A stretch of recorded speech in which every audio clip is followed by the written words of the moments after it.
চিনতে পারছেন? অ্যান্টনি ফিরিঙ্গির লুকে হয়তো এভাবেই সেলুলয়েডে ধরা দেবেন প্রসেনজিৎ চট্টোপাধ্যায়। না, উত্তম কুমার অভিনীত অ্যান্টনি ফিরিঙ্গির রিমেকে নয়, সৃজিত মুখোপাধ্যায়ের নতুন ছবি জাতিস্বরে। ছবিতে প্রসেনজিৎকে দেখা যাবে অ্যান্টনি ফিরিঙ্গির জাতিস্বর হিসেবে। মুম্বাইয়ে লুক টেস্ট হলো প্রসেনজিতের।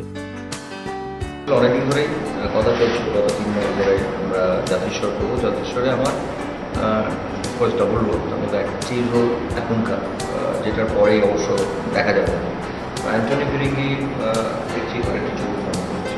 অ্যান্টনি তো ইন্ডিয়ান নয়, সাহেব, এবং সাহেব বলতে এবং তার উপরে আমাদের প্রত্যেকের শ্রদ্ধেয় উত্তমজি ছবিটা করা একটি চরিত্র, কিন্তু আমরা একেবারেই সে থেকে বেরিয়ে একটা অন্যরকম চেহারা তৈরি করার চেষ্টা করেছি।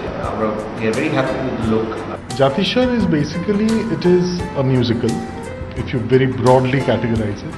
কিন্তু এর মধ্যে আরও নানান রকম জনরার এলিমেন্টস আছে। Uttam babu he was such a powerful icon in Bangla cinema. উনি যেই রোলটাই করতেন ইভেনচুয়ালি হয়তো অংশ কোথাও দেখা গেলে মনে হতো হ্যাঁ, মানে রোলটার থেকে উত্তম বাবুর পার্সোনাটা বেশি পাওয়ারফুল হয়ে যেত।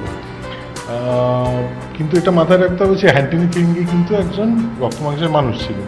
তো তার উপর যদি কোনো বায়োপিক আমি ধরে নিলাম, এই ছবিটা নয়, যদি ধরেও নিই যে সেটা একটা, এই ছবিটা আমি একটা সম্পূর্ণ বায়োপিক করছি অ্যান্টনি ফিরিঙ্গির উপর, তাহলেও এটা কোনোভাবে ওই অ্যান্টনি ফিরিঙ্গির রিমেক বলা যেতে পারে না। জাতিস্বরের শুটিং শুরু হবে জুলাই মাসেই। অটোগ্রাফ 22শে শ্রাবণের পর ফের সৃজিতের ছবিতে প্রসেনজিৎ।